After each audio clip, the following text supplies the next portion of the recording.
Hello mga ka-SP, mga ka-smart. Ka-smart yun na naman po ito. Andito naman po ulit tayo. Nagluluto na naman. Balik na naman tayo sa kusina ni Boss. Yan, meron tayong mga Ricardo. So, magluluto tayo ng tang-tararang.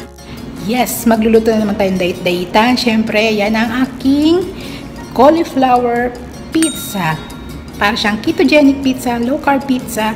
So, para to sa amo ko at para rin sa akin. So, first time ko itong lulutuin. Nakikita ko lang to sa internet. So, ito-try ko. Titignan natin kung papasa. So, manood na. Just watch. Intro. Pasok!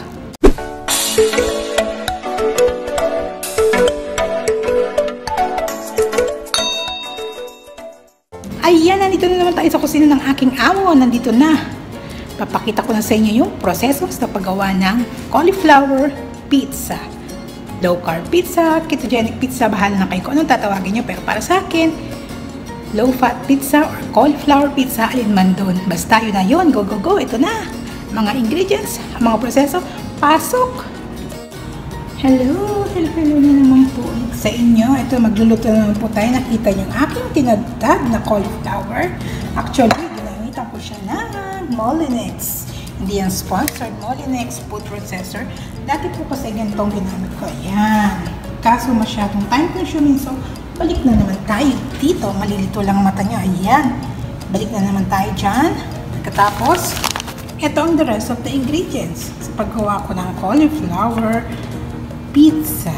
Ayan. Back to base na po tayo ng ating pizza. Ang pinaka-base po natin ay ito lang. Itong cauliflower at itong itlog.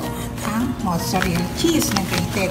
Yung toppings po, bahala na po kayo, pero ako gusto ko lang po ay sibuyas sa kabilang side, tapos hatiin ko po, gagawin ko naman, yung isa ay plain na cheese lang. Yung plain cheese mozzarella mix ng toppings ang ating pizza. Tapos gagawa ko ng pinaka panggitna. Yun yung pang tomato. So homemade lang ito, hindi ito yung pinaka authentic. So, akin lang kasi nagmamadali tayo. Solid, naging liquid ng konti. Yan. Pinupunan ko sa microwave ng konti. Kung wala naman, maitatubig lang ng konti. Yan. Konting-konti lang na salt. Tapos, lagyan na natin ng spaghetti seasoning. O yung ating tinatawag na Italian seasoning. Ito ay optional. Ito, ayan, nakita nyo. Mixture ng basil, oregano, ayan. Salt, dehydrated tomato, garlic, onion, black pepper. Pwedeng yung Italian seasoning. Ito kasi ang meron ako. So, pwede na rin po ito ipa-spaghetti seasoning. Konting-konti lang. Yan. Parang dash lang niya. Tapos itong ating tomato paste. Ito para sa gusto ng mabilisan. Ito lang ginamit ko. Pero pwede kayong gumawa ng sarili nyong tomato sauce para sa pizza. O kaya meron namang nabibili na nakabote or naka sauce na pang pizza sauce in short. Tapos lalagyan ko nito konting-konting ketchup para may konting tamis. Teka, ayaw pang lumabas. Ano ba yan? Yan. Labas na makatapos tayo. Yan, konti lang. Yan. Medyo nalilito. Mahirap mag-video na mag-isa. Ay, nagsusunod naman natin rigatso ang garlic powder na transfer sa lalagyan. Yan. Next naman ay onion powder. Yan. Yan. Tapos, lagyan na natin ng olive oil. Pero wala, regular oil lang. Yan. Mix. Tikman nyo rin, ha? Pagtapos na. Yan. Meron na kayong instant pang kahit sa inyong pizza, instant pizza sauce, diba? Ayan. Ngayon naman, ipiprepare naman natin ang paglalagyan ng ating crust. Ito, pwedeng bilog, pwede namang square. Tapos, kailangan kasi ay meron kayong parchment paper, ayan, o kaya wax paper. Ito, nagkat na ako, nilagay ko dyan.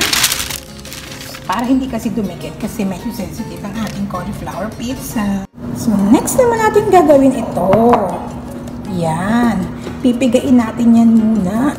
Yan. Piga-pigain tayo, ha. Yan.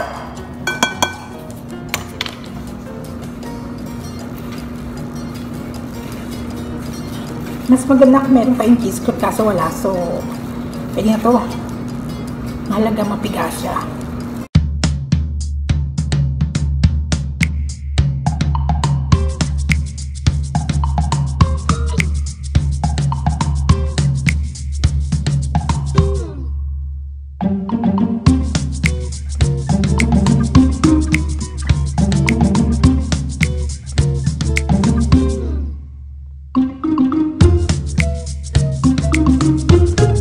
Kita nyo na?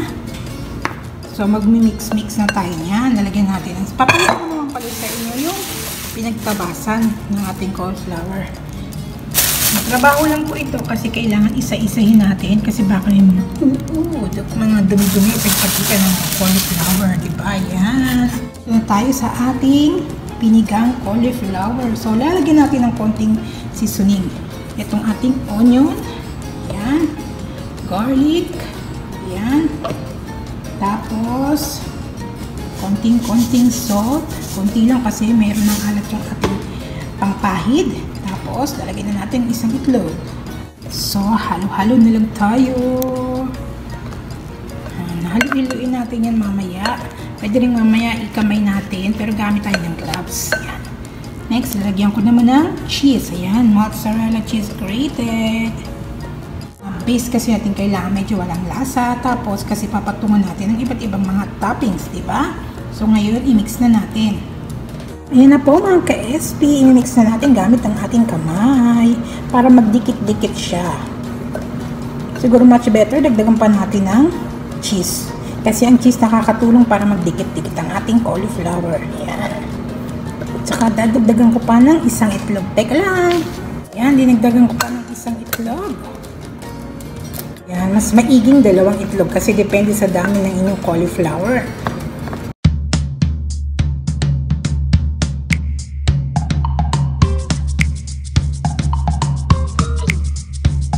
Dagdagan ko pa ng mga onion and garlic powder para mas mabango ang ating pizza. Diba?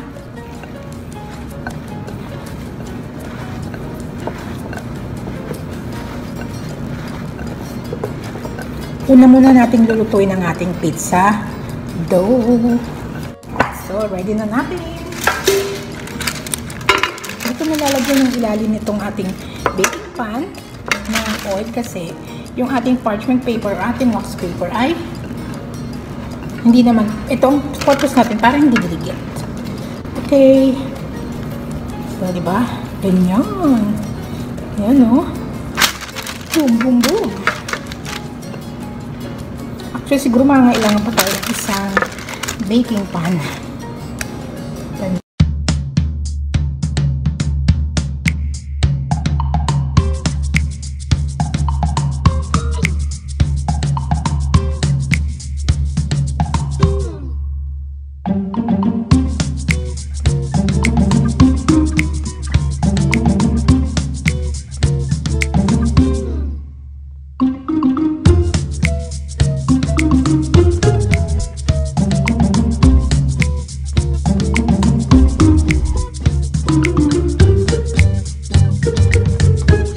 Diba? Mamaya papasok na natin sa oven.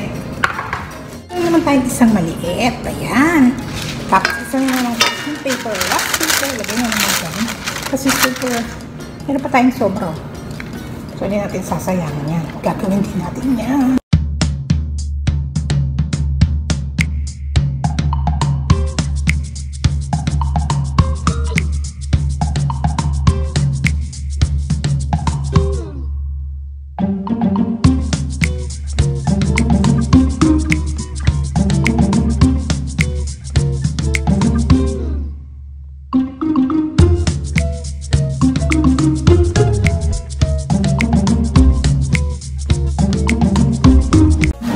Sa crust. Isa. Next. Ito naman. Yan. Tapos, tignan natin kung gano'ng katagal siya kasi first time kong lulutuin yan. So, siguro mga 15 minutes. Mag-timer muna tayo. Bali, from 450, nilower ko ng 350. So, tignan natin kung gano'ng katagal lang. Timer tayo.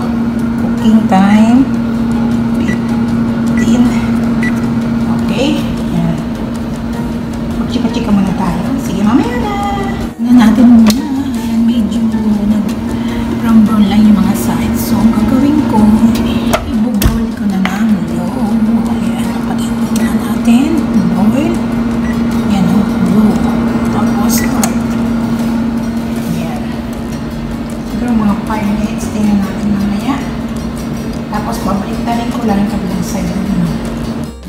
problema niya, medyo, ito walang problema yan.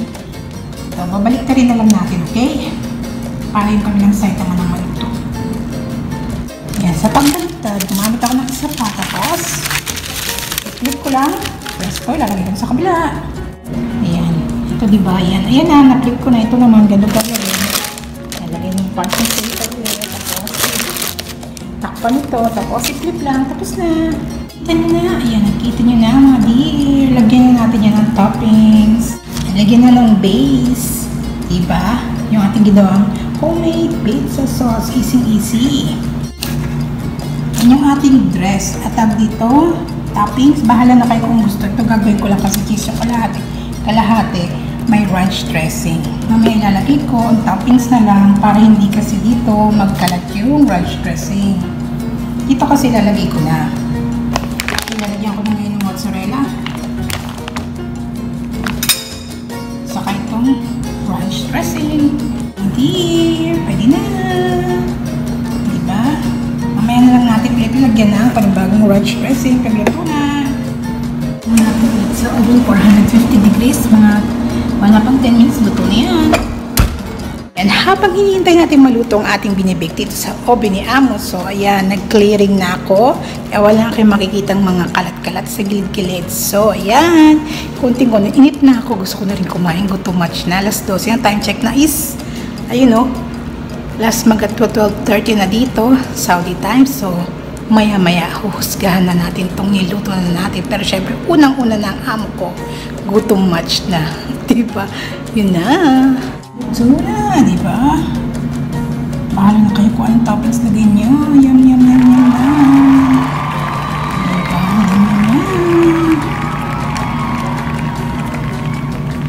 So, pareho lang yan. Maliit lang na version ng ranch pizza. Yan. Sige na, bigyan na natin na Amo. Gutom na.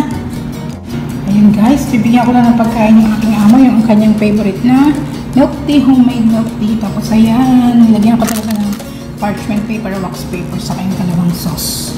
Tartar sauce, saka ketchup. Yun na, kain na na.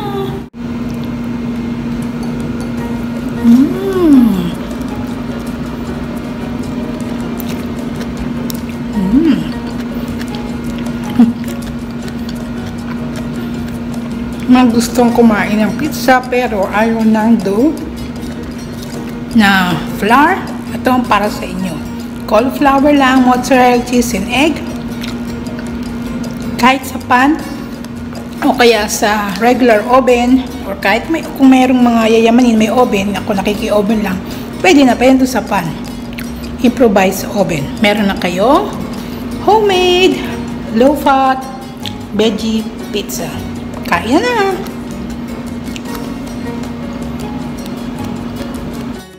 Ayun, huwag niyo kalimutan mag-subscribe, mag-like, mag-share, mag-hit na bell notification. Maraming salamat sa mga ka-sport Pinay, mga ka-SP, bye-bye, mga ka-smart Pinay, bye-bye. Add niyo po ako sa dyan sa taas. Updated kayo for more. Maraming salamat! So, nung tinul down ko, tapos hinati-hati ko pala, meron siyang hack. Yan o. Tingnan nyo. Diba? Maganda yung pagkakaslice. So, kinakailangan, bago nyo siya slice, hindi kayo makatiis na kainin na ganyan.